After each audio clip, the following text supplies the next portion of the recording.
ভুটানে দক্ষিণ Asian body building প্রতিযোগিতায় ভারতীয় দলের হয়ে অংশ নিয়ে ত্রিপুরার রীতা নাগ ব্রোঞ্জ পদক ছিনিয়ে ইতিহাস সৃষ্টি করেছে। শনিবার ৫৫ কেজি বিভাগের রীতা ব্রোঞ্জ পান। এটি রাজ্যের ইতিহাসে বডি বিল্ডিং এই প্রথম আন্তর্জাতিক পদক। ভুটান থেকে ত্রিপুরা বডি বিল্ডার্স ও ফিটনেস অ্যাসোসিয়েশনের সভাপতি তনয় দাস এ খবর জানান। Bureau report, BTV Tripura news.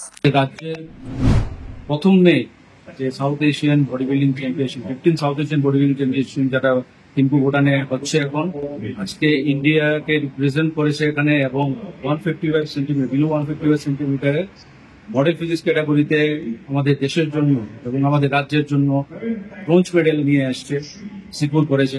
আমরা খুব গর্বিত, ত্রিপুরাবাসী হিসেবে গর্বিত। ত্রিপুরার ইতিহাসে প্রথম কোনো মেয়ে ইন্টারন্যাশনাল স্টেজে এবং south Asian body building and physics চ্যাম্পিয়নশিপে অংশগ্রহণ করেছে।